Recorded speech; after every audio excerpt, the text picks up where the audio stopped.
Bapak dan Ibu jamaah Masjid Syekhul Islam yang dirahmati oleh Allah Subhanahu wa taala.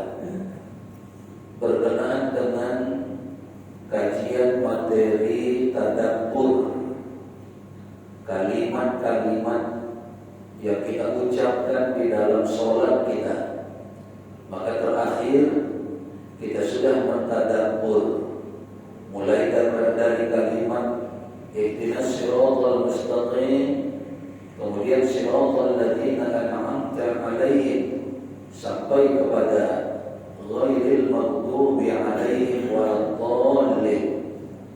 Maka dengan tadabbur tersebut, dan ini adalah tadabbur pengulangan kita untuk yang kedua kalinya, dengan harapan ya semakin lengket, semakin melekat isi kandungan ayat-ayat tersebut, sehingga mudah bagi kita ketika kita mengucapkannya, ketika kita membacanya, itu langsung kontak hati kita kepada isi dan kandungan daripada kalimat tersebut.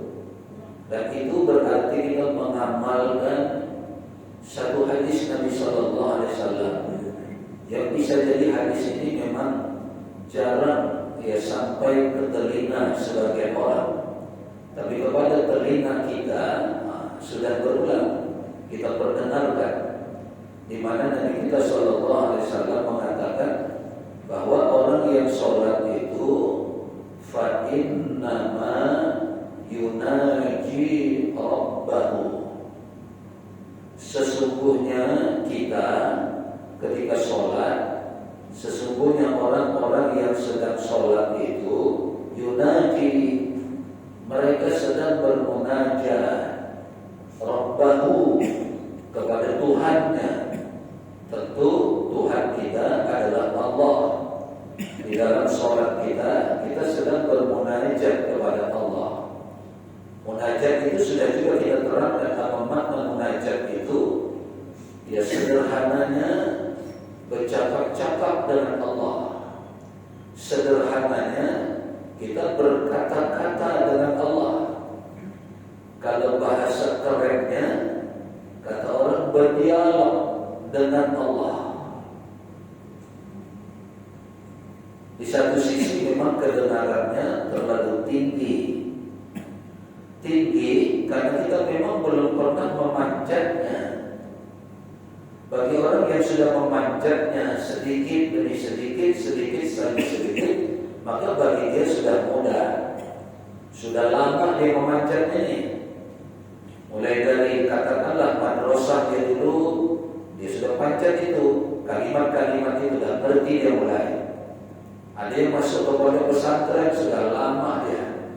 Nah bagi kita sebagian yang memang di masa kecil kita tidak melewati gerbang madrasah, tidak melewati gerbang pondok pesantren, kita hanya mengenal bacaan itu dengan istilah, tidak buta huruf Al-Quran pun sudah jadilah.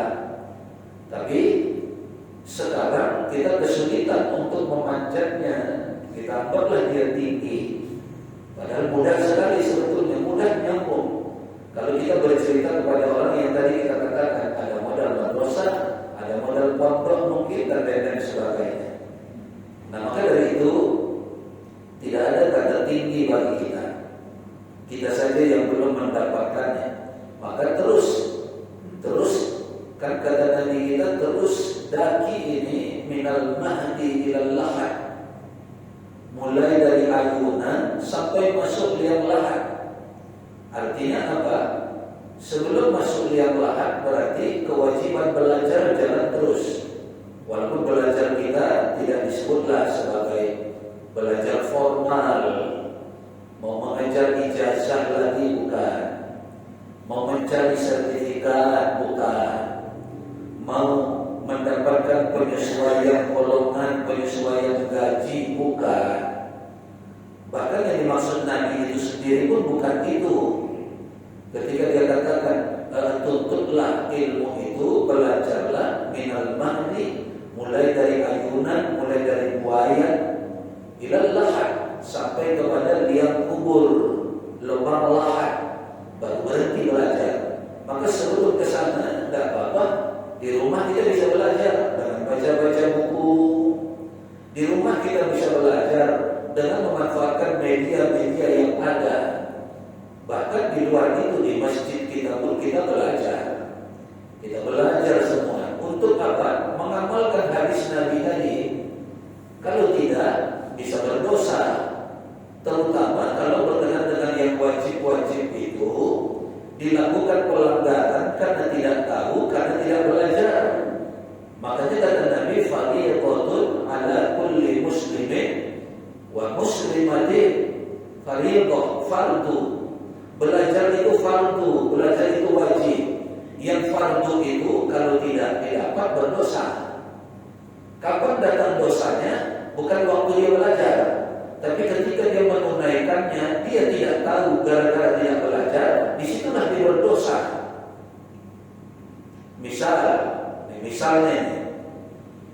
Misalnya ada orang tidak katakan tidak belajar. Saya ada di satu masjid, tapi saya masih berpikir cara mencari jalan, ya, supaya yang bersangkutan itu positive thinking.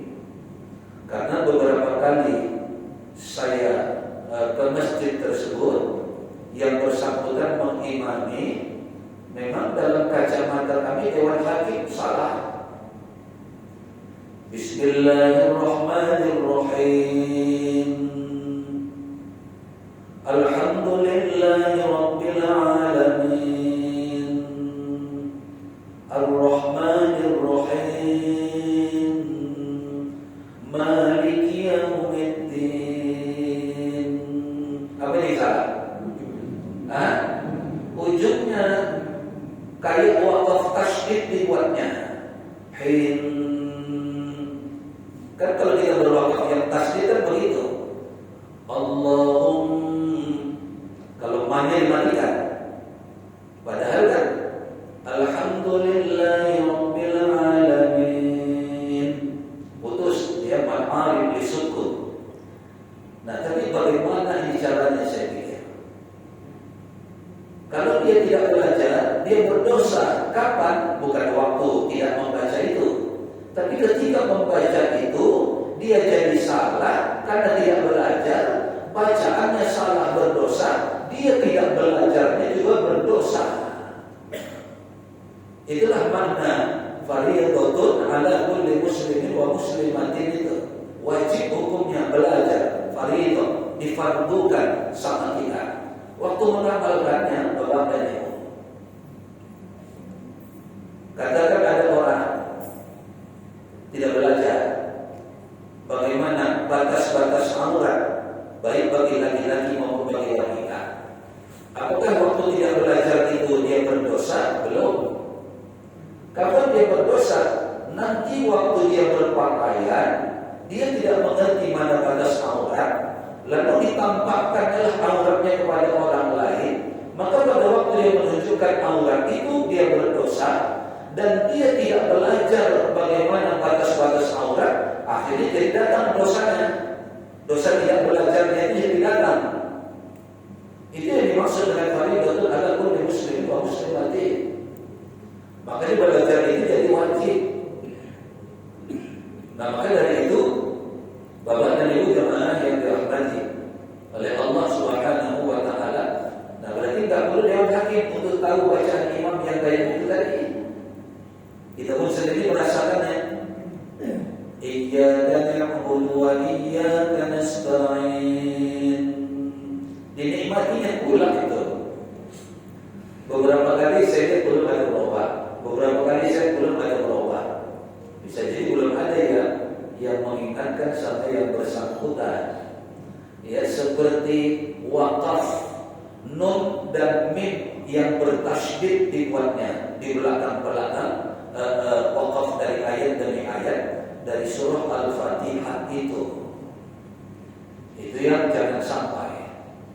Nah, sama dengan misalnya ada orang belum belajar soal hitungan zakat misalnya,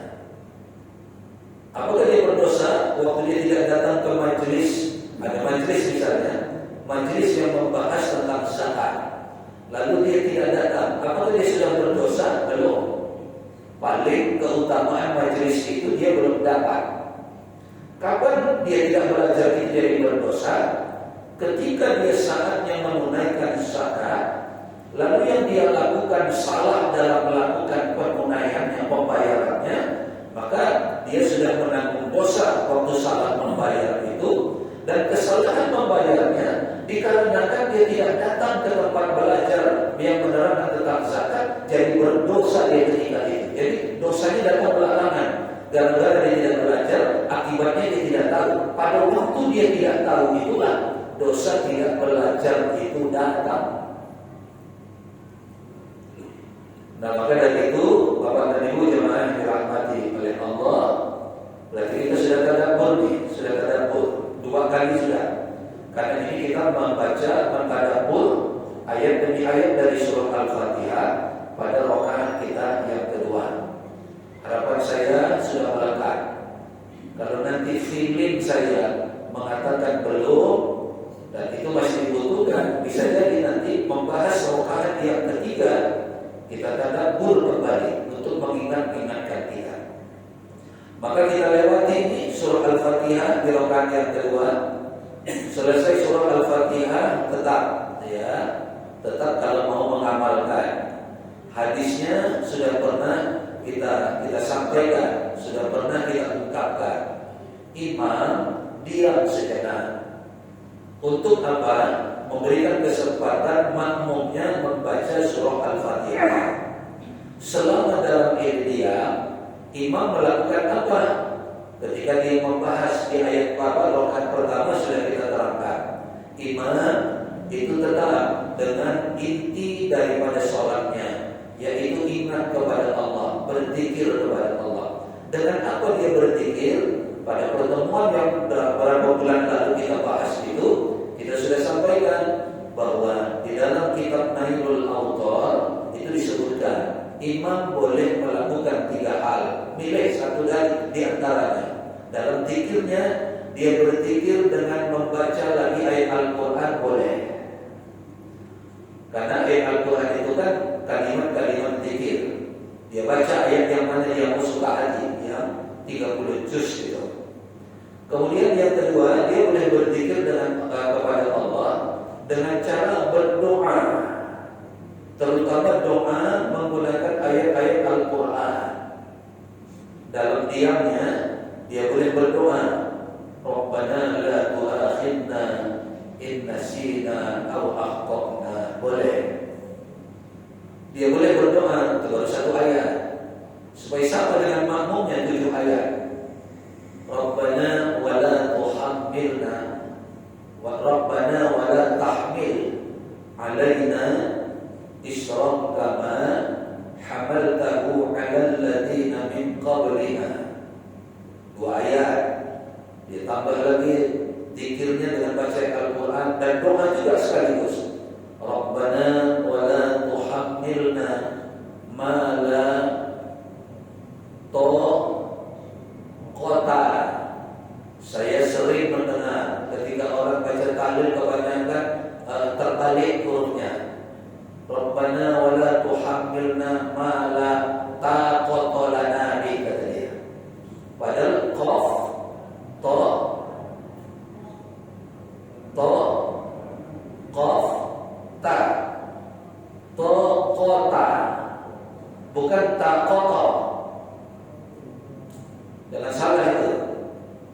Rabbana wa la tuhammilna ma la taqata lana bi. Talil-talil kadang terdengar itu, ya. Jadi harus hati-hati juga gitu. Nah, maka 3 ayat sudah.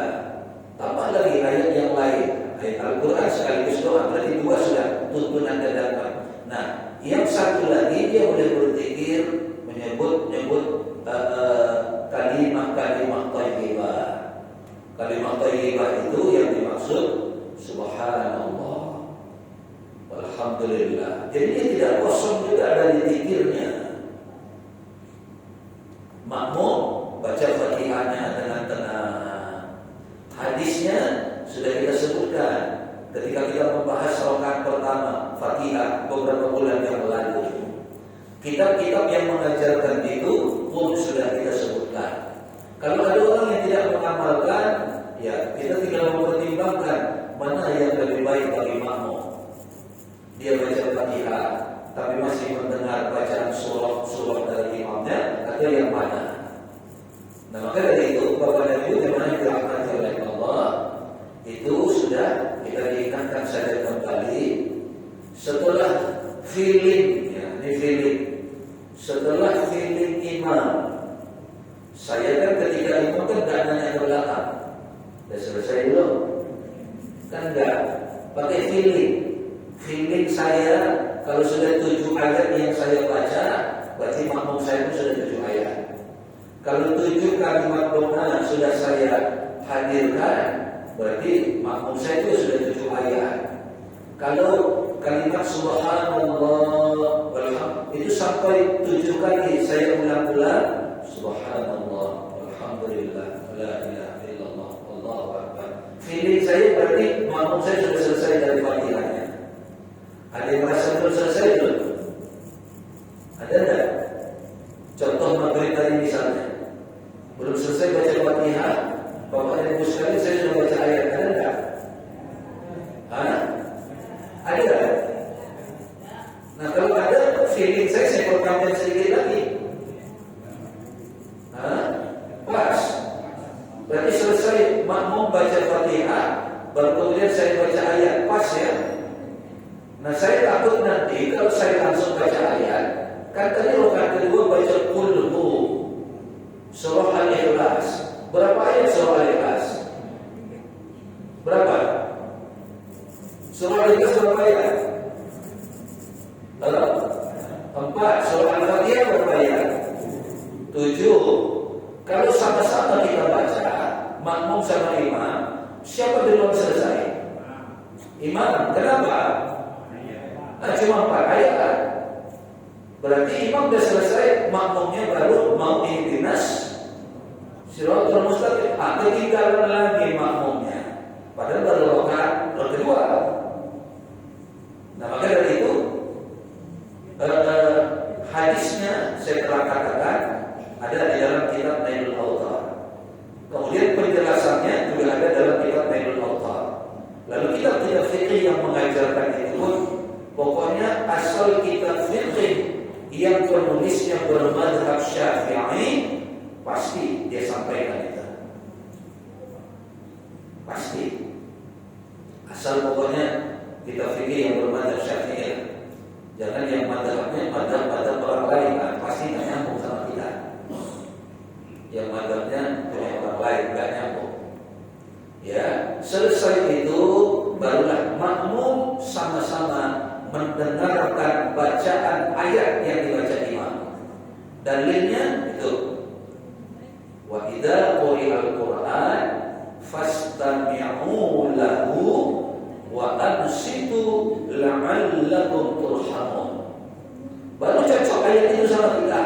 Imam baca ayat Al-Qur'an, fastami'u lahu, diamlah engkau untuk itu, dengarkan, wa ansitu, dan diamlah.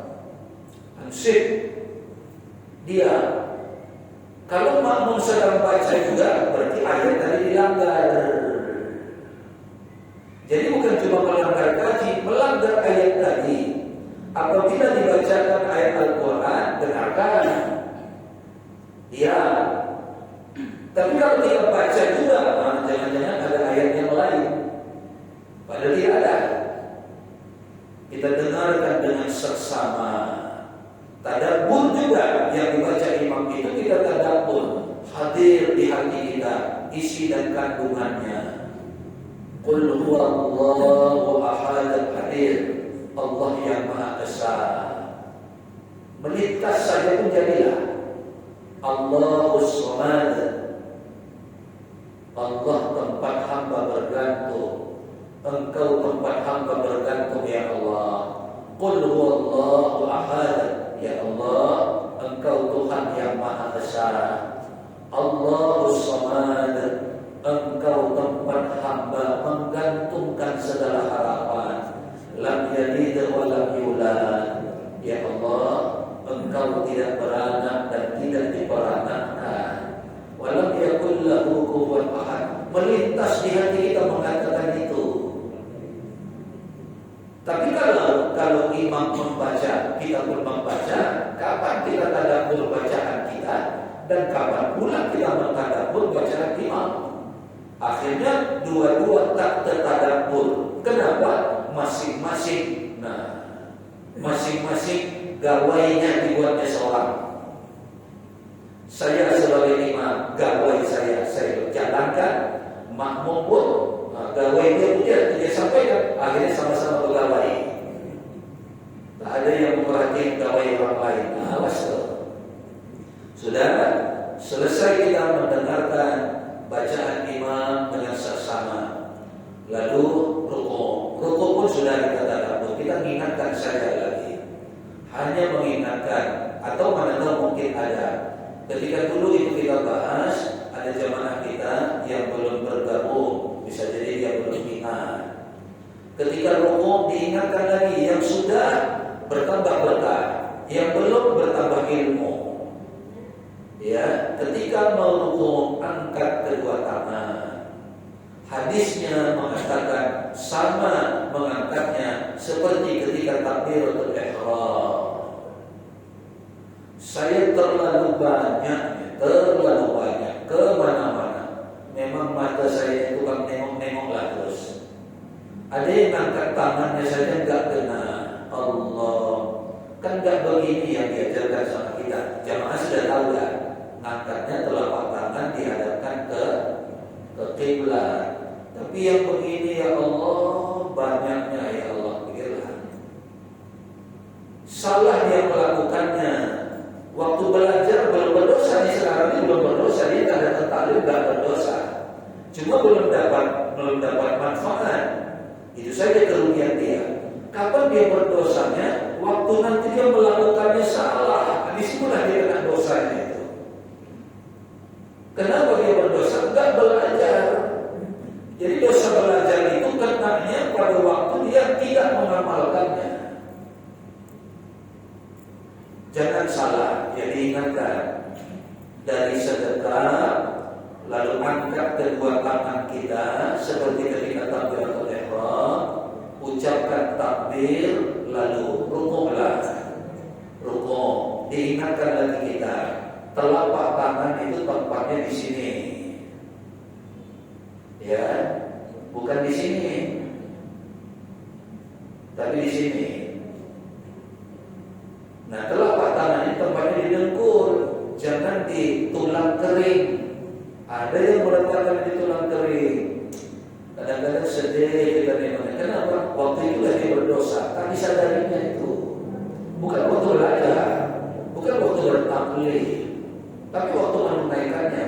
Tak ada pegangan sama dia, tak ada tuntunan sama dia. Ininya dia letakkan semua di tulang kering. Akhirnya bungkuknya pun terlalu. Nah, saya ingatkan selalu, coba sekali-kali di rumah, kan ada cermin lemari yang panjang tinggi. Coba rukuk dekat lemari, seperti yang kita lakukan itu. Kita ini terlalu tunduk kan? Atau masih terlalu tegak berdiri? Kadang-kadang ada yang tidak disadarinya seolah-olah pikirnya sudah pas, padahal menurut kita terlalu tunduk nampaknya. Kenapa? Kepala itu sampai sejajar paha ke bawah, padahal tidak.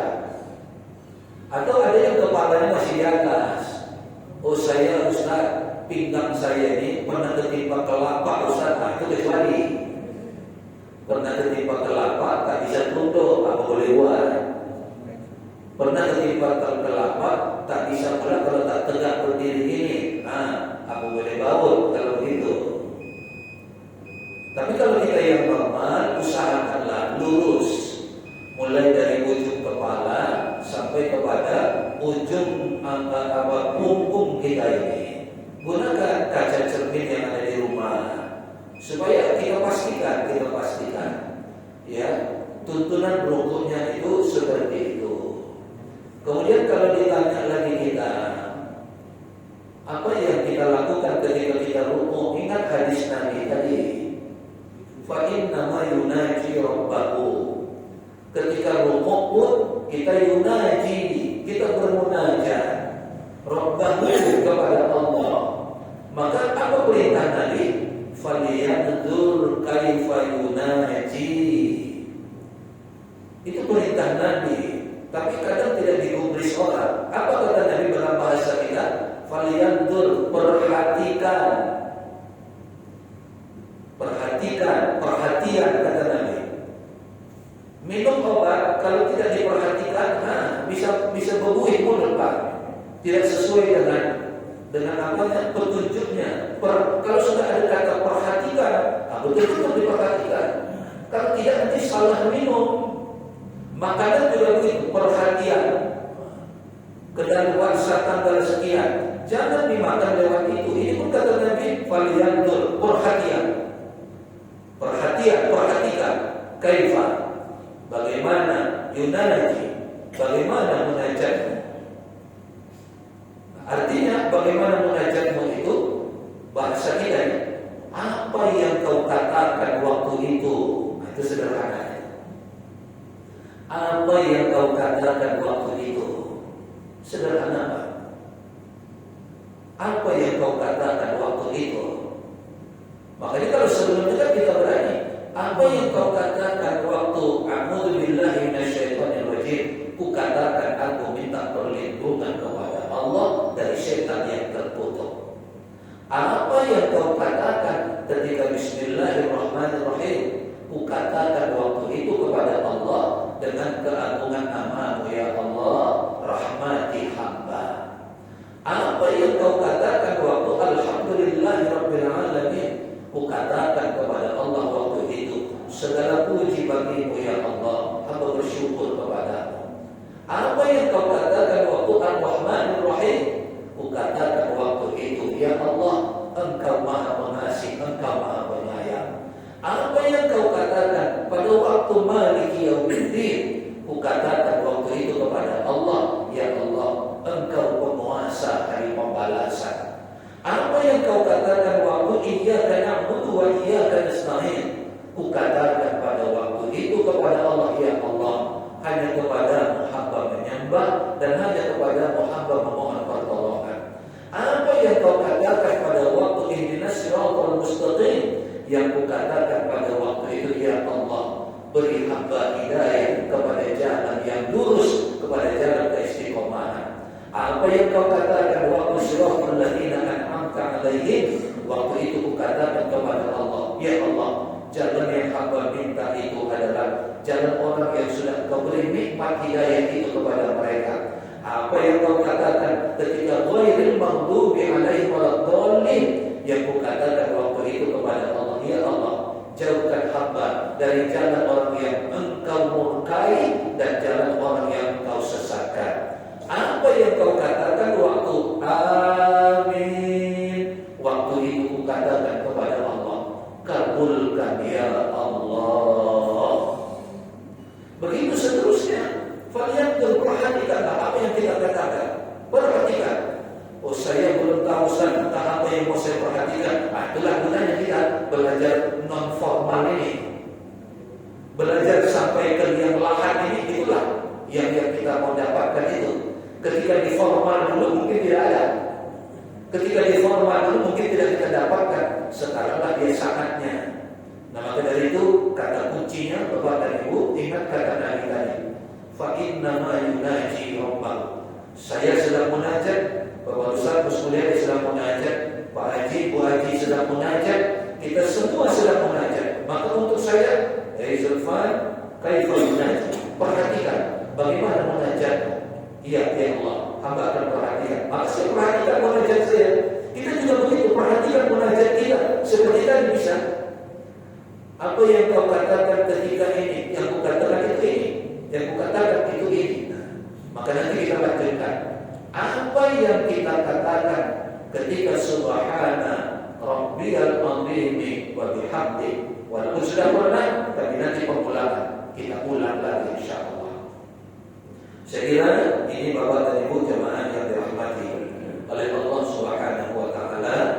Kita bermohon kepada Allah, Allah pertemukan kita kembali dalam keadaan sehat walafiat pada majelis yang mulia ini, di taklim-taklim kita yang akan datang. Amin ya Allah, amin ya Mujib as-Sadir. Rabbana zidna ilman nafi'an warzuqna fahman wa amalan salihan. Rabbana atina fid dunya hasanah